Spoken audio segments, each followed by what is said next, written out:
now invite Dr. Oliver M. Kalabo, the Deputy Secretary to Cabinet of the Republic of Zambia. Chairperson, Excellencies, distinguished delegates, I'm honored to deliver this statement on behalf of the President of the Republic of Zambia, Mr. Hakainde Hichilema, who could not be with us at this conference due to an unavoidable commitment at home. However, he sends his greetings and requested me to share these few remarks.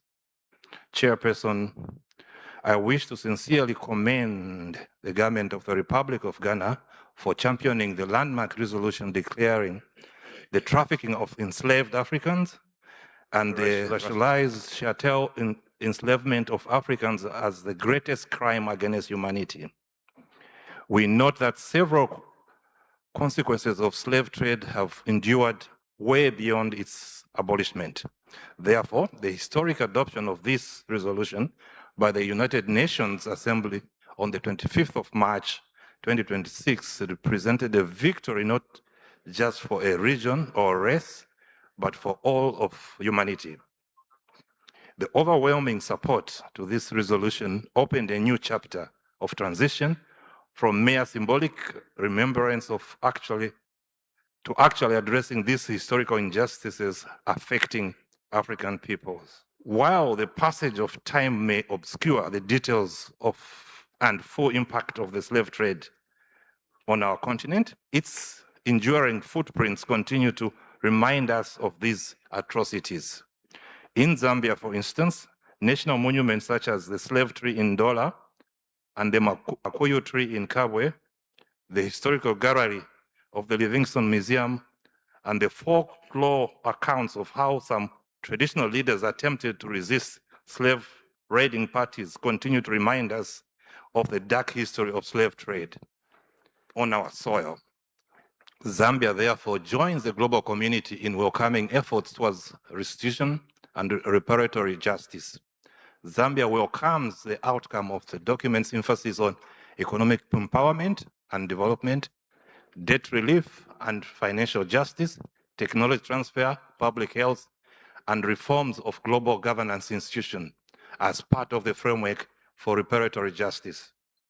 In this regard, the 2030 Agenda for Sustainable Development and the African Union Agenda 2063 provide further complementary framework through which reparatory justice objectives can be advanced, placing greater emphasis on education, youth empowerment, skills development, innovation, and digital inclusion as practical avenues for addressing historical development deficits.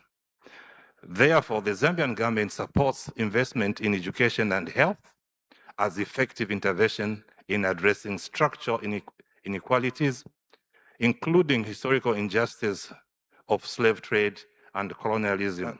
Chairperson, as we deliberate on the following mechanism to transport the resolution into actionable commitments, we are mindful of the complexity and sensitivity of issues relating to restitution and reparations. In this regard, Zambia calls for continued investment in constructive dialogue, partnership, and consensus building among all stakeholders as the process advances. In conclusion, Zambia aligns with the collective position of the African Union on reparatory justice and calls for the constructive dialogue, cooperation, solidarity, and reconciliation. I wish to assure all of you who had statements from your governments supporting this event that the full statements will be captured in the outcome documents that we present from this gathering. And so what you said on this historical day will not be lost if even the time for speaking was short.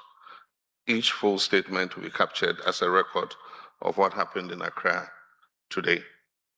Tomorrow we have the Juneteenth celebration, and we encourage as many of you who can to join us at 1 o'clock at the Osu Castle, which was previously called the Christian Bob Castle.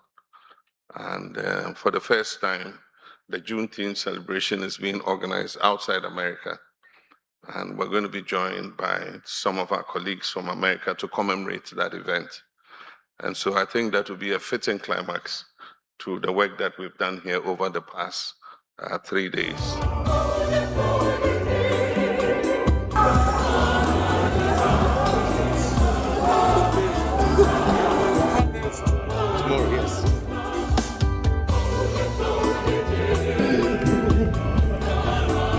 of you that is in the name of our faith. Why?